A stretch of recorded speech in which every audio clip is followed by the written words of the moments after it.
Hai, apa kabar semuanya? Semoga kabar Anda baik-baik saja. Terima kasih karena sudah memberikan support dan juga kesetiaan Anda untuk membangun channel Codot Film. Yuk kita lanjutkan alur ceritanya, sambil siapin kopi dan cemilan, setting suara volume full. Gasken. Kemampuan memulihkan dan manipulasi api. Di ruangan yang luas dan bersih, kabut samar terpancar dan naik ke udara, menutupi seluruh ruangan sampai agak terdistorsi. Sebuah baskom kayu besar ditempatkan di tengah ruangan. Baskom itu berisi cairan berwarna hijau zamrud.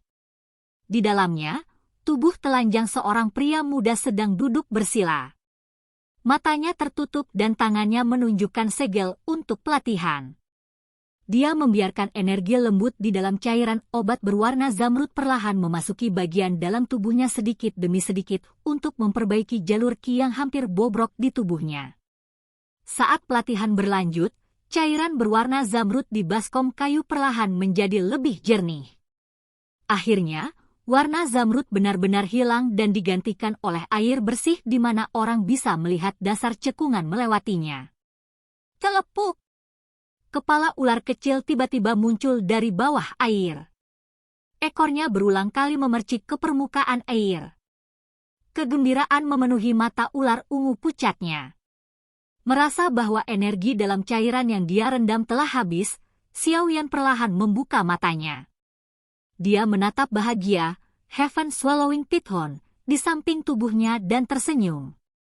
Dengan hati-hati, dia memutar tubuhnya sebelum perlahan-lahan mengeluarkan seteguk udara kasar beberapa saat kemudian. Dengan suara lembut, dia bergumam, cairan penyembuhan yang diformulasikan oleh guru memiliki efek yang sangat bagus.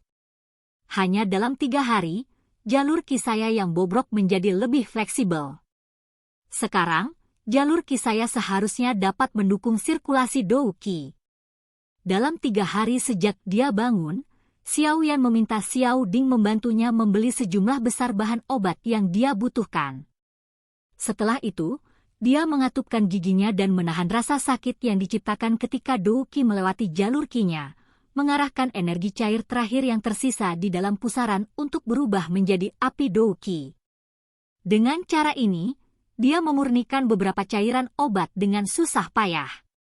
Begitu dia menyelesaikan batch pertama dari cairan obat, pemulihan Xiao yang jelas dipercepat. Setelah 3 hari berendam di dalam cairan obat dengan cara ini, jalur ki yang bobrok di tubuhnya telah secara bertahap memperbaiki diri ke keadaan yang jauh lebih baik daripada situasi tragis beberapa hari yang lalu. Xiaoyan berdiri dari baskom kayu dan menyeka tubuhnya hingga bersih. Dia secara acak mengenakan 1 set pakaian. Setelah itu, dia mengangkat tangannya dan cahaya hijau pucat melayang keluar dari dalam cincin penyimpanan. Akhirnya, itu berubah menjadi teratai hijau yang digantung di depan Xiaoyan dan memancarkan cahaya samar. Menekan jari kakinya dengan lembut di tepi baskom kayu, Xiaoyan melayang dan mendarat di atas teratai hijau. Dia duduk bersila dan tangannya sekali lagi membentuk segel pelatihan. Segera, dia mulai perlahan menutup matanya.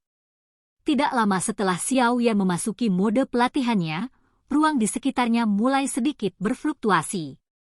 Benang energi belang-belang melewati penutup lampu teratai hijau dan tanpa henti mengalir ke tubuh Xiaoyan. Pada awalnya, setiap kali energi memasuki tubuh Xiaoyan, itu akan menyebabkan wajahnya sedikit berkedut.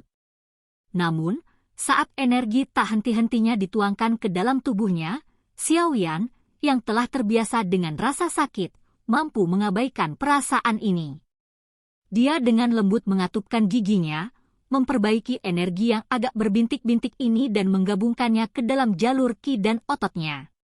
Setelah itu, dia menurunkan pikirannya ke dalam tubuhnya dan merasakan kekuatan yang perlahan pulih. Selama waktu itu, Xiaoyan mengikuti instruksi langkah demi langkah sesuai dengan rencana pemulihan yang diberitahukan Yao Lao kepadanya. Luka mengerikan di tubuhnya secara bertahap mulai pulih dengan kecepatan yang memuaskan.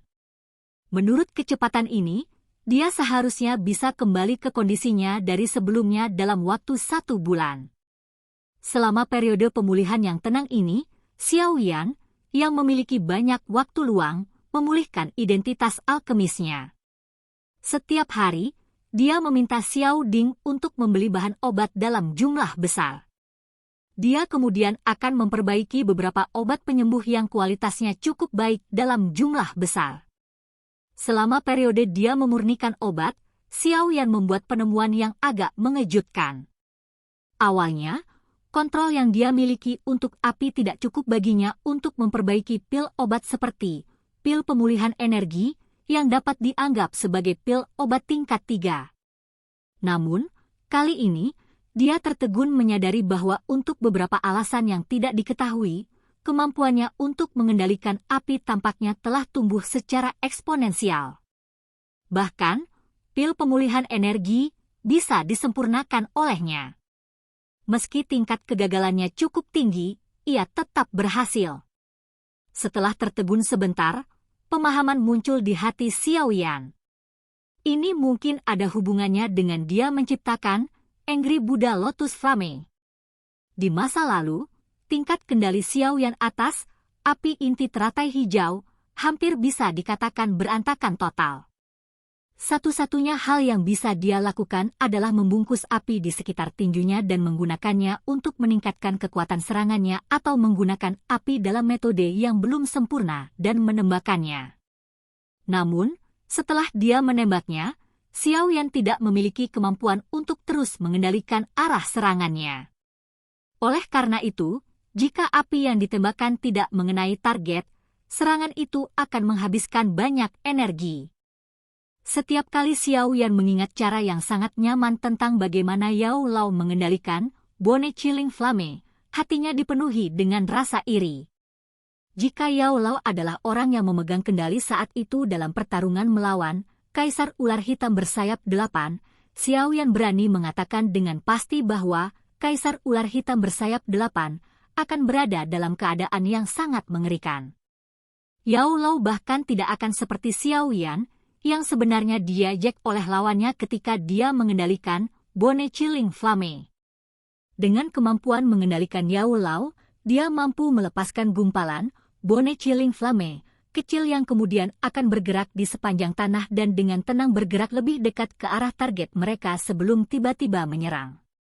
Dengan cara itu, bahkan jika dia berada dalam jarak yang layak dari target, dia akan dapat mengubah lawan menjadi sekelompok pahatan es atau abu tanpa ada yang tahu. Jenis metode yang aneh untuk mengendalikan nyala api ini adalah sesuatu yang diam-diam didambakan Xiao Yan. Namun, itu hanyalah fantasi dengan kekuatannya di masa lalu.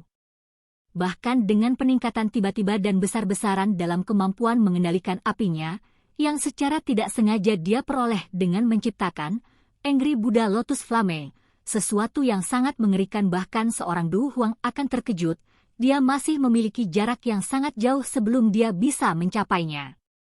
Level kendali Yao Lao. Setelah pertarungan dengan Eight-Winged Black Serpent Emperor, hati Xiao Yan akhirnya mulai lebih memperhatikan tingkat kontrol yang dia miliki untuk Heavenly Flame. Dia jelas dalam hatinya bahwa ketika dia bisa melatih tingkat keakraban dari kendalinya dengan Yao Lao, kekuatan bertarungnya pasti akan melonjak tiba-tiba. Begitu Xiao Yan memiliki tekad dan pemikiran ini, persyaratan pemurnian yang dia miliki untuk dirinya sendiri selama periode penyulingan obat ini hampir mencapai tingkat yang sangat ketat. Meskipun Xiao Yan saat ini memiliki kekurangan Dou Qi di tubuhnya, energi utama yang dibutuhkan untuk mengendalikan api surgawi adalah kekuatan spiritual yang tak henti-hentinya. Ini juga sesuatu yang Xiao Yan saat ini miliki dan paling menonjol. Oleh karena itu, di sudut halaman yang dihembuskan oleh udara panas, tentara bayaran logam gurun berulang kali mulai membawa berbagai jenis bahan obat. Ketika mereka keluar, wajah mereka dipenuhi dengan kekaguman saat mereka membawa tumpukan besar botol giok. Di dalam botol giok ini terdapat obat-obatan penyembuhan berkualitas tinggi yang jarang terlihat di kota gurun batu, serta beberapa pil pemulihan energi yang tidak dapat dibeli di sini, bahkan jika seseorang memiliki uang. Pil obat ini, yang sangat langka di pasar, tampaknya seperti sampah yang terlempar dari tangan pemuda berpakaian hitam di dalam halaman dan secara acak ditumpuk di sudut. Kekayaan besar ini menyebabkan semua orang merasa tercengang. Apakah ini kehebatan seorang alkemis? Saat hari-hari berlalu satu demi satu, tentara bayaran, Desert Metal, yang telah mengirimkan bahan obat dan mengambil pil obat dari halaman juga secara bertahap menjadi mati rasa. Bagaimanapun, siapapun yang telah tinggal lama di lingkungan seperti itu tidak akan bertindak seperti yang mereka lakukan pada awalnya, berdiri di depan sebotol pil obat dan dengan bodohnya menatap tanpa berpikir untuk waktu yang lama. Xiao Yan, yang berada di halaman, diam-diam menyerah untuk memulihkan diri. Setiap hari, setelah dia menyelesaikan langkah-langkah yang diperlukan untuk pemulihan, dia akan duduk di depan kuali obatnya dan berulang kali melatih kendali, api surgawi, sampai rohnya tidak lagi dapat mendukungnya. Baru saat itulah dia mulai beristirahat. Di bawah latihan keras semacam ini di mana dia lupa tidur dan makan, Xiao Yan dapat dengan jelas merasakan bahwa kemampuannya untuk mengendalikan api surgawi secara bertahap menjadi lebih besar. Di halaman, Xiao Yan duduk bersila di bangku batu. Di kuali berwarna merah tua di depannya, api hijau pucat menggeliat secara bergejolak. Bagian dari gelombang api panas bisa dirasakan bahkan dari kejauhan. 10 jari panjang Xiao Yan rata dan diperiksa di depannya. 10 jari berkedip dan nyala api berwarna hijau di kuali mulai menari bersama mereka. Penampilan fleksibel seperti roh api yang patuh. Xiao Ding dan Xiao Li diam-diam berdiri di depan pintu ke halaman, mengamati gerakan tangan Xiao Yan yang tak henti-hentinya. Wajah mereka tidak bisa membantu tetapi dipenuhi dengan keheranan. Mampu mengendalikan nyala api sedemikian rupa sudah agak sulit dipercaya di mata mereka, tetapi dari sedikit kerutan di wajah Xiao Yan, tampaknya dia masih sedikit tidak puas. Nyala api di kuali naik sesaat. Xiao Yan mengangkat matanya dengan lembut, menjentikkan jarinya dan angin sepoi-sepoi menabrak penutup kuali, membuatnya terbang. Dengan isyarat tangannya, beberapa pil obat melonjak keluar. Setelah itu, mereka dengan mantap mendarat di botol giok. Memegang botol giok, Xiao Yan dengan sembarangan meliriknya sebelum melemparkannya ke arah Xiao Ding dan Xiao Li di pintu. Dia segera meregangkan pinggang malasnya dan memejamkan mata untuk merasakan luka di tubuhnya. Kejutan muncul di wajahnya segera. Sepertinya aku pulih cukup cepat. Setelah lebih dari setengah bulan menyusui, jalur Qi di tubuhnya telah pulih lebih dari setengahnya. Ini menyebabkan Xiao Yan, yang dalam posisi pelatihan merasa terkejut. Di pintu, Xiao Ding menangkap botol giok yang melayang sebelum berjalan perlahan ke halaman bersama Xiao Li. Dia menghadapi Xiao Yan dan bertanya sambil tersenyum, "Bagaimana lukamu?" "Tidak buruk." Xiao Yan tersenyum dan menjawab, "Selanjutnya akan menjadi bagian terakhir dari penyembuhan. Seharusnya tidak menjadi masalah bagi saya untuk sembuh total dalam 5 hari. Ceka, kamu benar-benar orang yang tidak normal. Dengan luka yang mengerikan seperti itu, kamu hanya membutuhkan 20 hari untuk pulih sejauh itu. Konstitusi Anda benar-benar menyebabkan kecemburuan."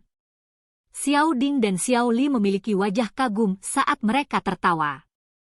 Xiao Yan melambaikan tangannya. Di dalam hatinya, dia jelas tahu alasan dia bisa pulih dengan kecepatan ini. 30% karena konstitusinya yang diperkuat oleh api inti teratai hijau, dan 70% karena rencana pemulihan yang dirancang dengan susah payah oleh Yao Lao.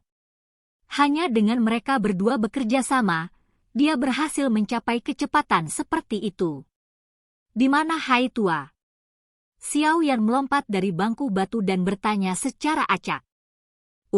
Sejak hari itu kau memberinya beberapa nama bahan obat, sepertinya dia berlari ke setiap toko obat di kota Batu Pasir selama beberapa hari ini. Menurutku jika bukan karena dia harus tinggal di sini untuk melindungimu, dia mungkin lari ke kota lain." Xiao Li tertawa. Xiao Yan tertawa dan menganggukkan kepalanya. Bahan obat ini semuanya adalah barang yang sangat langka.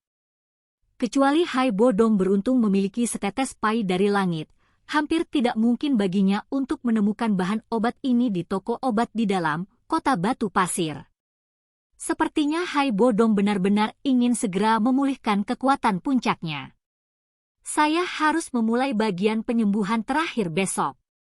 Hanya dengan memulihkan kekuatan saya secepat mungkin saya dapat membantu Yao Lao menemukan beberapa hal unik alami yang dapat membantunya dengan cepat memulihkan kekuatan spiritualnya.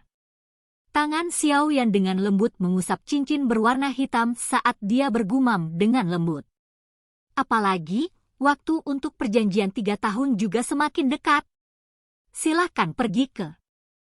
Oke guys, jangan lupa like, comment, share, and subscribe di channel Codot Film. See you next video, peace out and bye-bye.